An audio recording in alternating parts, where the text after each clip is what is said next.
Ladies and gentlemen, they're starting to turn on Trump. When even brown-noser Maria Bartiromo thinks you've gone too far, you know that things are starting to unravel. The Wall Street Republicans, the libertarians, the Silicon Valley guys, the old school neocons, they are slowly starting to bail on Trump at the exact same time. And what I want to focus in on is why that matters more than people think. We start with free trade conservative Jonah Goldberg, who posted an excretion to X where he said, quote, "Trumpers slavishly defend one man unilaterally screwing up the economy and the America-led global order because he's some kind of genius. And it turns out, as was apparent for decades, he doesn't know what he's talking about." This is someone who spent decades defending Republicans. He helped build, in a way, the conservative intellectual infrastructure to the extent that it exists. And now Jonah Goldberg is saying it was always obvious. Trump's a fraud. He's not a genius. He's a guy really making it up as he goes. Now that he's back in power, he's tanking the entire post-World War II global order. This is not a left-wing critique. This is coming from inside the House. Elon Musk, we talked about earlier. I just want to include in this segment his brief comments about he would like zero tariffs. And I'm hopeful, for example, with the tariffs, that at the end of the day, I hope it is agreed that both Europe and the United States should move, ideally, in my view, to a zero tariff situation, effectively creating a free trade zone between Europe and North America. All right, so we talked about that earlier, Elon Musk breaking with Trump on this issue. Then we get to our old friend, Maria Bartiromo, who never saw a Trump policy she didn't like, basically a PR firm for Trump and for hedge funds. And she said on air that the tariffs are a debacle, and suggests Congress stopping the tariffs. This is Maria Bartiromo, folks. Question to you on this tariff debacle is, should Congress be involved? California Congressman David Vallado is supporting this bipartisan Senate bill, which forces the president to get Congress's approval to use tariffs. Do you want that?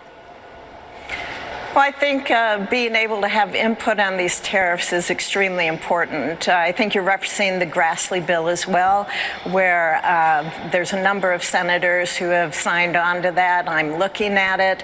All right. So the idea is, why don't you all do something about this? This is someone who spent years defending Trump's every economic move. She sat silently, Maria Bartiromo did, when Trump blew up trade deals in his first term, cheered when he rolled back regulations, praised the 2017 tax cuts like they were, handed down from Mount Sinai.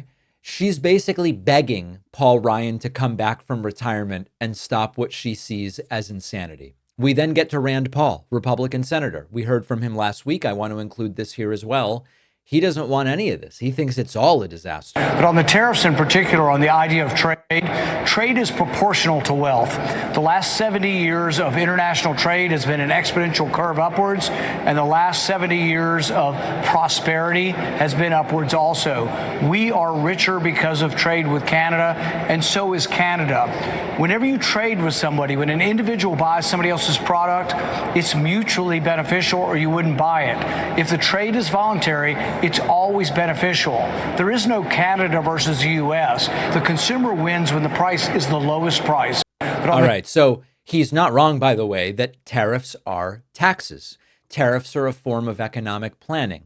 Tariffs are government interference in markets. Now, you can argue some interference is good. We want regulation. Absolutely. We'll have that conversation. But he's not wrong that at its core, this violates a principle that Republicans claim to support. Now, whether they do or they don't, right? That's where sort of the rubber meets the road.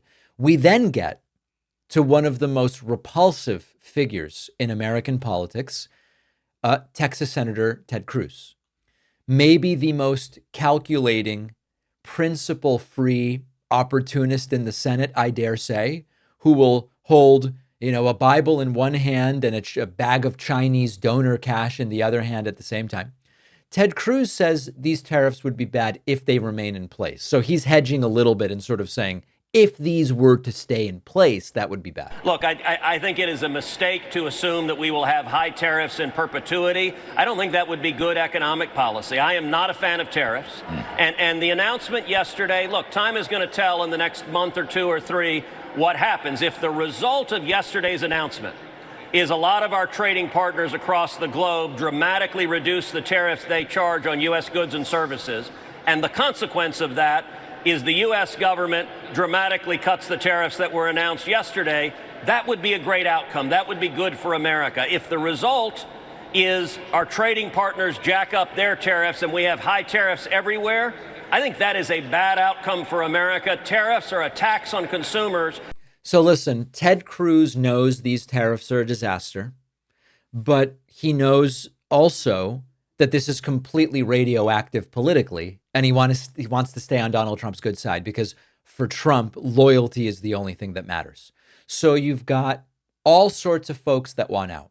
You have people who just have a modest 401k, and I heard from 3 of them this morning, and they say, I can now retire for 12 days. That's all I've got left.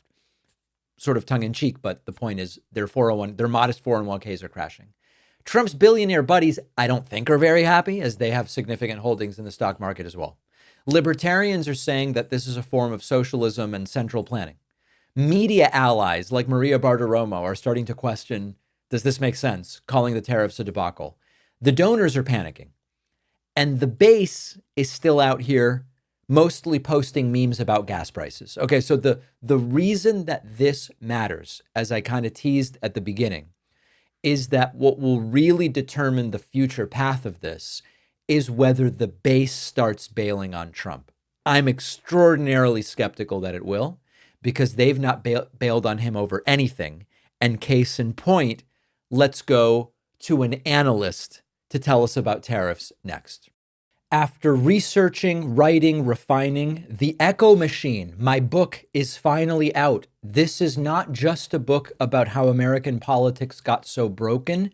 It's also about what's happening right now and what we can still do to stop things from getting worse. Trump's been back in power. The results have been even more catastrophic than many feared, with targeting of political opponents and gutting democratic institutions, laying the groundwork to even further consolidate power. But the thing is that none of this is inevitable. The same forces that brought us here can be countered if we understand how they work and what to do about them. And that's what the Echo Machine is all about. Some say that without corporate media backing, books like this can't succeed. I think we can prove them wrong. You can get the Echo Machine right now at davidpakman.com/echo on Amazon, Barnes & Noble, Audible, Kindle, or by calling any local bookstore and asking them to order it. This book is more important than ever. If you care about what happens next, and I do, check out The Echo Machine today at davidpakman.com/echo.